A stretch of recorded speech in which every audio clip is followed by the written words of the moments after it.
and a Wednesday live in Los Angeles. It's The Herd, wherever you may be and however you may be listening. Thanks for making us part of your game day. J-Mac, I was thinking about this because yesterday, I literally left this studio and drove and had a bunch of stuff to do, right? Yeah. So I came in this morning a little choppy. Today was a neurogum day. Jeez, okay. Synapses are firing today. Synapse. That's I'm giving the gum the credit. This is not me. It's a gum show. Did you get Wordle in 2? Who needs 2? Boom. Did you say it's a gum show? Yeah. You know, I'm the gun show. You're the gum show. Wow. Oh, my goodness. So Patrick Mahomes, not all dynasties are the same. Some are fascinating. Some are the San Antonio Spurs. Not all all-time greats are the same. And I was thinking about this. Nick Wright said something yesterday, and I think he was right, about Patrick Mahomes now getting into other teams' head. You know who acts like they are every single week playing vintage Mahomes and vintage Chiefs? The opponent. You see everyone that is competing with the Chiefs treats them during the game with the respect of, this guy is going to rip our throat out, which to me leads to self-inflicted wounds and mistakes that allows the Chiefs, even when they're not playing great. They played really well for 3 quarters against Baltimore. Since then, they have played C- football, and yet they're undefeated. And I was thinking about this. Tom Brady beat you. Did he get into your head? So Larry Holmes was a heavyweight champ for 7 or 8 years. Mike Tyson got into your head. Scotty Scheffler methodically beats you. Tiger Woods got into your head. And by the way, Scheffler's on a heater, a Tiger Woods level heater. But with Tiger, remember that you would hear the galleries and that meant Tiger was coming. Here he goes. Tiger just got a birdie and drove it 370. And it would intimidate golfers. To Scotty Scheffler. Did Larry Holmes, did Brady. There are times Michael Jordan got in your head.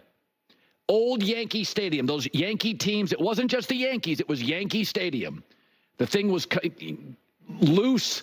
It's going to tip over. I mean, the thing was smelled. The ghosts of Yankee Stadium. Now the new stadium's nice. It doesn't feel the same. The Dodgers beat you. The Braves beat you. The Astros beat you. Jeter, Old Yankee Stadium, got into your head. Michael did, Tiger did, Mahomes did. And I do think there was a moment when it happened. I think it's that, 2021 divisional round game against Buffalo. Buffalo scores with 13 seconds left. 2 plays and 44 yards later, the Chiefs are kicking, tied, overtime. Chiefs take the first drive, go down the field and win. And it was like, oh, wait a minute. 13 seconds? Against Sean McDermott's defense. That was a good defense. 13 seconds is too much time. I mean, that's a little John Elway. When I was younger, John Elway was known, big arm, baseball player, like he could have gone to the Yankees. But like John was known for, he would throw interceptions, he would make mistakes. You did not want to give John Elway the ball in the fourth quarter. And Brady had that. But there was something about Elway's athletic ability and Tiger off the tee and Michael Jordan and the switching hands thing. Larry Holmes was a great fighter. Tyson scared other men that fight for a living. And I think Mahomes has gotten a little bit into that. A man that may not intimidate you, but is earnest and prepared, and the voice of college football, Joel Klatt, is joining us today on the show. I don't know if that makes sense, but I do think I can remember a college football. That's interesting. That's an interesting take. I think Manning got in people's head a little bit. Remember when Bill Belichick went for it on 4th down at like his own 26 or something like that? That's an instance that you're talking about. And I grew up in Denver watching those Elway teams. So watching like the old Browns teams of the 80s, Elway was in their head like crazy. And then Schottenheimer went from the Browns and became the Chiefs coach, and he was in Schottenheimer's head as well. So that's what happened. Another one, if Floyd Mayweather, he's methodical. He doesn't get it. He's just methodical. And Scotty Scheffler is just better than you. You're not intimidated by him. He just gets more birdies than you. Yeah. It is interesting. The Miami Hurricanes, the Jimmy Johnson Miami Hurricanes had that vibe. Yeah, they got in your head. Yeah, Lou Holt's Irish beat you. Jimmy's team beat you and got into your head. Yeah, I would agree with that. I would agree with that. I think to some extent that's a little bit like Alabama under Nick Saban. Because think about it like this. Let me just bring it to college football. Nick Saban did that to Kirby Smart. Georgia beat you, beat everybody except for him. Couldn't beat him. He was 1-5 against years. Nick Saban. And they'd have just as many NFL guys. Yeah, of course they did. He won national championships, couldn't beat Alabama. So, Nick was in their head, and we'll see with that game coming up this weekend. We'll see if it's Bama still in their head versus just being a Nick Saban issue. Okay, so let's just stay with this. That's the game of the weekend. I'm going to throw something out. Those two teams aren't the best teams in the SEC. I'm going to call it right now. Tennessee is going to win the national championship. Wow. I came on this show before the Oklahoma game, and I said Oklahoma they're not going to score. Tennessee's got the best defense in college football. Excellent coach. Explosive offensively. I think Tennessee's the best team I've seen. Tell me I'm wrong. You're wrong. You could have paused. I mean, you could have thought about it. There's not a pause. They are certainly, I think, and I've said this on my program this week, they are national championship caliber. Okay. I do not think that they're the best I've seen, partly just because of the inexperience at quarterback. Remember, Iamaleava, while he played really well, still made a few mistakes because OU still plays really quality defense. Yeah. I love him as a talent, and the defense certainly is, I would say, making up for a lack of blue chip ratio.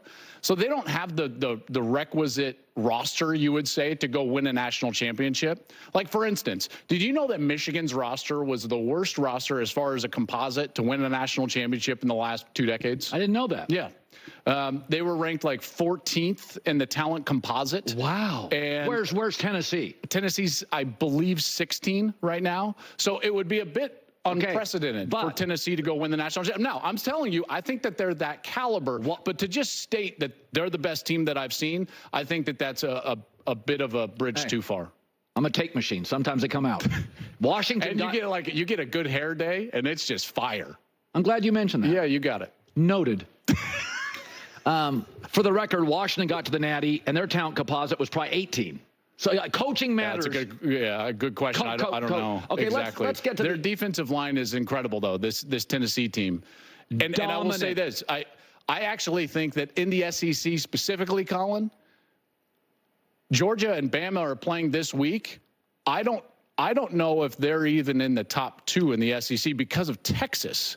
So, the loser of this game is behind the 8 ball. I don't think that the loser of this game is going to be able to get back to the SEC championship game because of the schedule Missouri plays, the way that Tennessee is playing, the way that Texas is playing, and what their schedule is. It's favorable as compared to, let's say, Georgia's schedule the rest of the way. All right, we're going to pivot briefly to USC. Don't need to spend a lot of time on this. Oh, interesting. I will be honest. I am not a man that ever used my hands. I was never built to be an offensive lineman.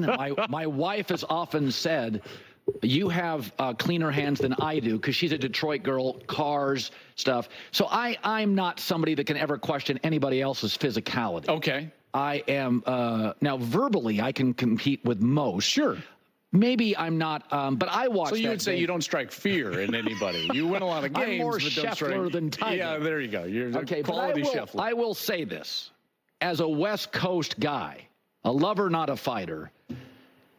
That USC offensive line and that Michigan defensive line, it did allow Big Ten fans a good laugh, did it not? It did, and they couldn't block. The offensive line for USC has now been a problem in 2 games because it was a problem against LSU as well. Miller just made up for it against LSU, whereas he made the mistake that he couldn't make against Michigan when you got a first-round, probably top 5 pick out there at corner and Will Johnson, who is going to hurt you and not just get the ball, but take it back to the house. He's a top 6, 7 pick in the draft. 100%. Great play. And so he made the one mistake he couldn't make while under the duress that he was clearly under against LSU and then against Michigan. But you're right. And Michigan's defensive line really owned that game. But USC is still in a position to win.